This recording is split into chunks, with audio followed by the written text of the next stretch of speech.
Hey there, Libra. Welcome to your reading for the week of April 4th. This is going to be part 1, and there will be a part 2 in the description down below, so make sure to check out part 2. But let's see, what do we have going on for you at this time, Libra? You have the Nine of Cups. Nine of Cups has been showing up a lot recently, and you also have the Wheel of Fortune, which has also been showing up quite a bit, so I like to see that. But the Nine of Cups is about kind of like living in energy. It is about, you know, of course, everybody knows it as like the wishes and dreams card, or kind of making a wish, which is definitely true, but it's also a card of like living in energy. On the Nine of Cups, he has experienced something before, that's why he's experiencing something again, and we'll talk about that in a minute. But you have this kindness card. It's the Fruit Bat Flying Fox card. There you go. So I feel this week practicing kindness would be a good idea for you with this energy. I also feel like gaining a new perspective on things would be very beneficial. You have the Wheel of Fortune here. The Wheel of Fortune isn't really a card of gaining a perspective, but it kind of is at the same time. The reason that I say that is that the Wheel of Fortune can represent certain cycles in our life. There are good cycles, there are bad cycles maybe in our life, right, that we all experience. As long as we pay attention to the cycles, then we can gain a perspective. We can see how cycles play out in our life. If we're paying attention, we can take advantage of those cycles. And that's popping into my head with this card here. You start off with the King of Pentacles, the Nine of Cups, and the Two of Swords. Again, on the Nine of Cups, he is about to have a feast, and he is meant to look chubby because he has had a feast in the past. So it's kind of like a card of experiencing an energy that you have experienced before. It is an energy of doing something or having something that you've had before, basically. So I would definitely recommend kind of being in an energy. I also feel like living in energy is super important with the Nine of Cups. Like if you want something, if you want more love in your life, living in love, loving things, right, is going to attract more love into your life. Being kind is going to attract more kindness into your life.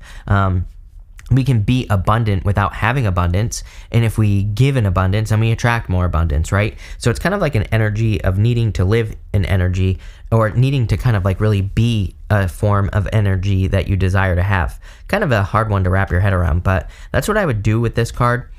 You also have the King of Pentacles, and I feel like everybody is looking for the King of Pentacles right now. I don't really feel like this is like a person. It could be, but I would say that the King of Pentacles, again, is more of an energy of stability. I feel like everybody is looking for more stable, more permanent situations, maybe even things that are more predictable as well, just because things have been, you know, kind of crazy for a while.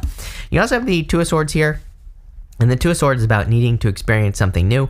Pretty much every single person for the past like 2 weeks at least has had these cards of newness or needing to experience something new. And I feel like it's because, you know, we're just entering into a new world basically. And so I feel like the universe is like saying, you know, if you're still doing the same things you were doing like years ago, probably going to stop working. So start stepping into the new energy, try new things in your life, in all areas of your life, and you'll probably be much more successful. Next, you have this Swan card. This card says time for a deep dive. I'm a big fan of diving really deep into something, especially if you're passionate about something like a project or a business. Really diving into it, giving it your all, is pretty much guaranteed success at this time. Again, I don't, you know, disclaimer, I don't think there is such thing as guaranteed success. We, you know, create our own success basically, but what I would say is if you're like starting a business, if you dive in and you really learn the ins and outs and you go deep, you will be successful. And I really feel that here with this deep dive energy. You have the Eight of Swords, the Wheel of Fortune, and the Empress in this row. I feel this Eight of Swords is kind of a little bit of stuck thinking. It's coming up next to that King of Pentacles. And again, I feel like it's saying, don't necessarily look for security. It's like, I think sometimes we think we want security. I think sometimes we think we want stability. But at the same time, you know, I always say that the King of Pentacles is boring. Sometimes stability is boring. Sometimes stability means experiencing the same thing over and over and over again. That's stability, and that's boring. And sometimes we want something that's a little bit more exciting, a little bit more challenging. I kind of get that feeling here with the Eight of Swords. It's like you might think you want something that's super predictable, like in love, but it's like maybe you don't. And I'm not saying you want something that's like wild and crazy either, but I feel like you should get clear on your intentions and clear on what you expect in a relationship, right? Sometimes I think we pick people who aren't good for us because, again, they provide us with emotional range. I feel like a lot of us, we are addicted to emotional range. Why do you think, I always make the joke, why do you think the Kardashians is still on television, right? I think it is, but why do you think it ran for so long? Because we're addicted to emotional range. And what I would say here is like we can get emotional range from a relationship and it can be positive. It doesn't have to be like lying, cheating, stealing, all this other stuff, right? So it's like we can get what we want, but it just in a different way. And I feel like that's what this card is saying, Libra. I feel like it's saying you can still get the things you desire, like emotional range from a relationship, or maybe you want a job where there are some challenges, right? Because if you didn't have a job that was challenging, you'd probably get bored because maybe your brain just needs some challenges here. But maybe there's a job that provides that in a more constructive, more productive way. And that's where this reading is leading me towards. I know it's kind of weird, but that's what I'm getting. I feel like it's going to change everything. Wheel of Fortune. So total turnaround. Wheel of Fortune has been coming up quite a bit over the past few weeks. And again, it doesn't really surprise me. I do feel there are a lot of changes going on. I also feel that as a collective, we really have the opportunity to take control of our destiny right now. A lot of people say, how? How do we take control of our destiny? Well, we just have to make decisions on our own. I really feel like that's how we have to do it. There are a couple things. Number one, I feel like everybody's waiting for something to change and nothing is going to change until we change. So I'd say if there's some sort of change you want to make the change. That's what the Wheel of Fortune is saying. Take control of your destiny. Don't wait for permission. Don't wait for someone to give you permission. Don't wait for the aliens to land or anything else, right? I would get going now on some changes that you want to make. It's kind of like an act as if energy. And that's like one thing that I would do. If there's anything you want to get started on, I would get started now. Because again, the things that you do right now are going to add up. That's how I see the energy happening between now and 2025. I feel like a lot of us, and again, it's not like you're going to be waiting till 2025 for results. But if you're thinking about starting a business, starting a project, starting a relationship, it's like the things you work on now are going to add up to something much bigger in 2025. What? I have no clue. But what I would say here is that you want to put the work in now because it's almost like you're building up a debt with the universe and the universe is going to pay you like in 2025. And that's how I always describe it. So that's what I'd be doing here with the Wheel of Fortune. And here you go. You have the Empress, a lot of abundance coming in for you. I do feel like it's a very abundant time for you, like I said. I feel like you could be creating a lot of right now. All three air signs had something about, creativity and, kind of creating new opportunities or new things in their life. So I really feel that creative energy is super beneficial for you right now. I also feel like there's just a lot of abundance coming in for you right now. Next, you have this Casket card. It says someone going out of your life or the end of a situation. You also have this Boot card. It says increase your efforts if you want to achieve your goals. Basically what I just said. So I would definitely say it's time to get to work. For some of you, I do feel like you could be experiencing kind of like the death of a situation with that Casket card. I don't really think it's a bad thing. You have the the Seven of Pentacles here, which can represent a change in direction. You also have the Nine of Swords as well. The Nine of Swords is kind of the feeling of, how can I live without you? Isn't that a Whitney Houston song or something? I don't know. Who's singing that song? I don't know. Somebody, right? But that's what's popping into my head right here. Is how can I live without you? A little bit dramatic, but that's okay, Libra. I feel that some of you are going to be perfectly fine. If something is leaving your life, I don't think it matters. You are going to be perfectly fine. I feel like you're going to be more abundant than ever, really, when a situation leaves. But right now, you could be upset if someone is leaving. You could be leaving. Here's the other thing. With the Nine of Swords and the Seven of Pentacles, you could be the one that is deciding to leave.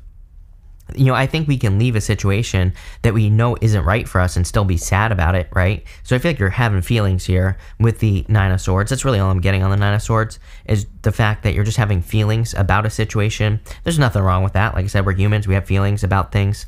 The Seven of Pentacles, I feel like you always get this card because I feel like I'm always saying to you, is the juice worth the squeeze? And I feel like that's what you're trying to decide. I could be wrong. Correct me if I'm wrong, but I'm pretty sure it's you, Libra, that always gets this card. So I feel you're like looking at a situation and you're deciding that you want to put more work into something else. Again, you have that Boot card. It says increase your efforts if you want to achieve your goals. But here's the thing. Like I said, I feel like what people don't realize is it's like you're going between now and like 2025, few years from now, right? Few short years. you are going to be accomplishing things, but when we get there, it's like there's a blast off moment, I feel, where there's going to be a lot of progress for people, or people are going to be kind of having an aha moment at that time. It kind of reminds me of this channel. When I started this channel like 7 years ago, no tarot readers had over 10,000 subs. So if you told me like 7 years ago that I would have 600 something thousand subs, I would have told you you're crazy. Like nobody who read tarot had this many subs. So that's what I mean by a blast off moment. It's like all of a sudden my channel took off, and I kind of see, I'm not saying you're starting a YouTube channel, you might be, but I feel for a lot of you, what you don't realize is you're building a lot of momentum. I built a lot of momentum when I started, right? And that was a lot of practice and a lot of learning. Right here, Hierophant, a lot of educating myself, all those things. I feel like you're doing the same thing, and you're going to kind of see the rewards in the future. But again, I feel like you're going to be building something along the way, and you're going to be getting rewards now. I just feel there's kind of like a jackpot moment, right? That is coming in for you in the future because of work that you're doing now. So I feel like that Boots card is encouraging you to kind of like put in the work. What I would say here is you have the King of Pentacles, the Wheel of Fortune to the Nine of Swords. This to me looks like some sort of disappointment. King of Pentacles is trying to do things the old way. Even if we go the top way, King of Pentacles, Eight of Swords, Seven of Pentacles. Again, this is like trying to do things the old way. So if you're trying to create a turnaround in your life with that Wheel of Fortune, and if things are not turning around, this to me is just saying, try something new, try something different, try a different way of doing things, because that to me is stuck energy because of trying the old way to do things, right? Very simple energy is what I'll say there. Even here, I mean, like your answer is education. To have the turnaround, the Hierophant can represent, again, learning new ways of doing things differently, trying new ways, pretty much all that stuff. But this is a pretty good reading. I feel like there's like a jackpot coming in for you in the future. So we're going to see what that is. Part 2 is linked up in the description down below.